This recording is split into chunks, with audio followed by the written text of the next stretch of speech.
मोतीलाल ओसवाल जो है ये भारत की बहुत ही लीडिंग फाइनेंशियल फर्म है।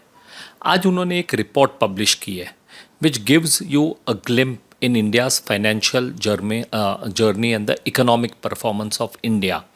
और अगर आप वो रिपोर्ट देखेंगे तो उस रिपोर्ट में होप है, ऑप्टिमिज़म है, और उस रिपोर्ट में बताया गया है कि पिछले दशक में और पिछले 10 साल में जो मोदी सरकार के द्वारा स्ट्रक्चरल इकोनॉमिक फंडामेंटल रिफॉर्म्स किए गए हैं, इंफ्रास्ट्रक्चर की अपॉर्चुनिटीज़, इंफ्रास्ट्रक्चर के जो प्रोजेक्ट्स लिए गए हैं और फंडामेंटल मैक्रो ग्रोथ को आपको अच्छा रखने के लिए जो रिफॉर्म्स लिए गए हैं, उसके ऊपर से जो उन्होंने डेटा दिया है, उन्होंने ये बताया है कि भारत में आज स्मॉल कैप से लेके मिड कैप से लेके लार्ज कैप, ये सारों का जो मार्केट कैप है ये काफ़ी बढ़ गया है।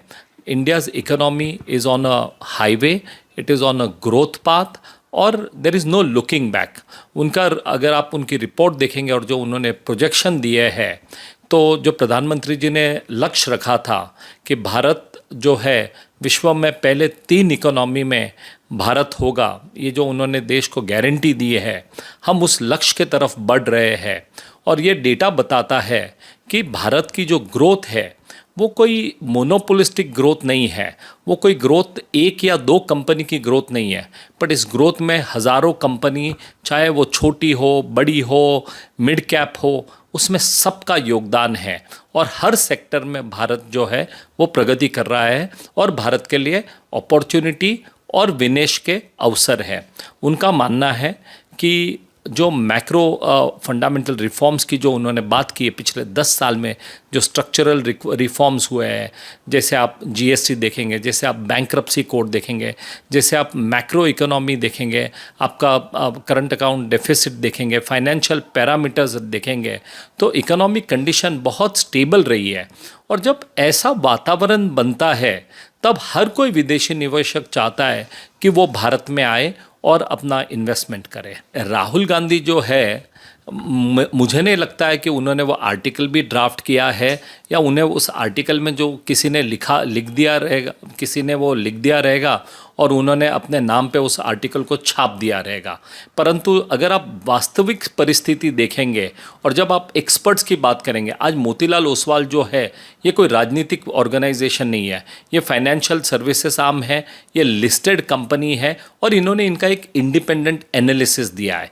और जब आप independent analysis which is backed by facts, which is backed by figures, which is backed by data, तो ये सब आप एनालाइज करेंगे तो आपको पता लगेगा कि राहुल गांधी के जो आर्ग्यूमेंट्स है ये सिर्फ रेटोरिक है, ये पॉलिटिकल आर्ग्यूमेंट्स है, इसमें कोई बुनियाद नहीं है, इसमें कोई ठोस आधार नहीं है।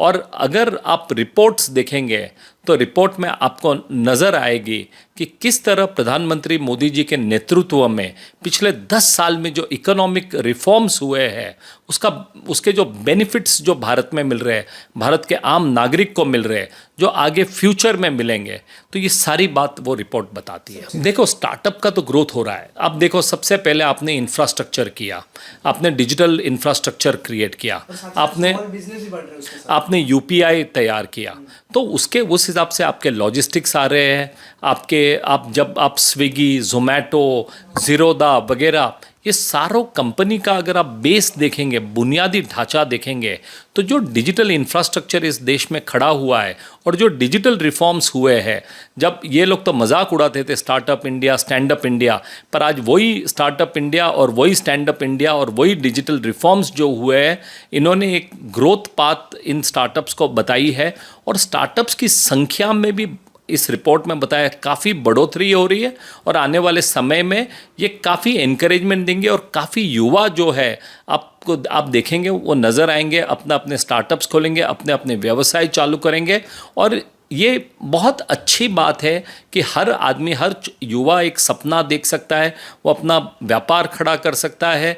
आज उसे किसी माई बाप की ज़रूरत नहीं है, उसे चाहिए अच्छी स्टेबल पॉलिसीज़, स्टेबल इकोनॉमी, और उस कॉन्फिडेंस के आधार पर वो अपना व्यवसाय कर सकता है। देखिए, जब आप देखेंगे कि जब आपके मैक्रो इकोनॉमिक और बेसिकली इकोनॉमिक फैक्टर्स जो है और जो रिफॉर्म्स हो रहे हैं वो अगर पॉजिटिव है, और जब रिफॉर्म्स जो है ये भारत के लिए है, किसी एक नागरिक के लिए नहीं, किसी एक कंपनी के लिए नहीं है, तो इसका जो स्प्रिंकलर इफेक्ट होगा, इसका जो रेनफॉल इफेक्ट होगा, इसका जो पूरा ये जिस हिसाब से भारत की प्रगति होगी, तो उसमें हर नागरिक की प्रगति होगी।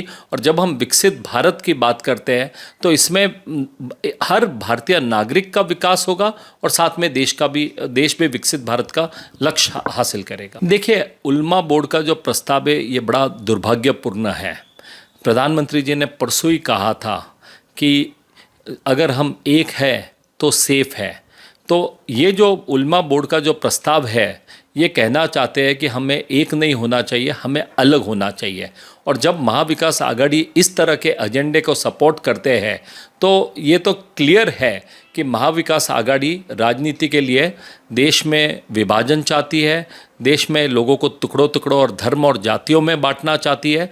उनका एक ही उद्देश्य है, बाय हुक और क्रुक सत्ता प्राप्त करना। उनका उद्देश्य देश का विकास नहीं है, उनका उद्देश्य देश के नागरिक को सुरक्षा, इकोनॉमिक रिफॉर्म्स, युवाओं को एक अच्छा बेहतरीन एटमॉस्फेयर जिसमें वो व्यवसाय करे, ये सारे पॉजिटिव एजेंडास तो उनके पास नहीं है। उनके पास एक ही निगेटिव एजेंडा है कि हम सत्ता के लक्ष्य के प्राप्ति के लिए हमें अगर कोई रिग्रेसिव डिमांड्स भी अगर कोई सबमिट करता है तो हम उसको एक्सेप्ट करेंगे। हमें तो हमारी वोट से और राजनीति से मतलब है, हमें देश के रिफॉर्म्स में कोई इंटरेस्ट नहीं है। देखिए, ये भी दुर्भाग्यपूर्ण बात है। अगर आप इन एनजीओ को और उलेमाओं को भी सोचना चाहिए कि पिछले 75 सालों में जो लोग इनके पास जाते हैं, जो इनके डिमांड्स एक्सेप्ट करते हैं, उन्होंने क्या परिस्थिति में आज मुसलमानों की परिस्थिति क्या है।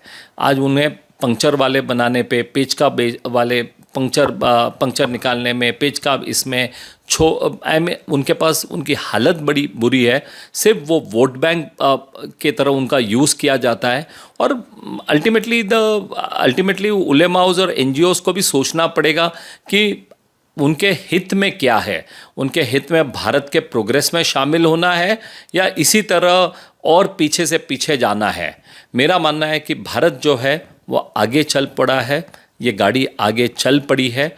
इसलिए अब चाहे कुछ भी नहीं हो, ये देश ना रुकने वाला है ना थमने वाला है, ये देश आगे चलने वाला है। अगर उन्हें रिग्रेसिव डिमांड्स लाने हैं, अगर कोई पॉलिटिकल पार्टीज़ को रिग्रेसिव डिमांड्स एक्सेप्ट करना है, ये बहुत ही बुरी बात है, दुर्भाग्यपूर्ण बात है। पर भारत जो है आज का, ये नया भारत है और ये देश आगे निकल चल पड़ा है।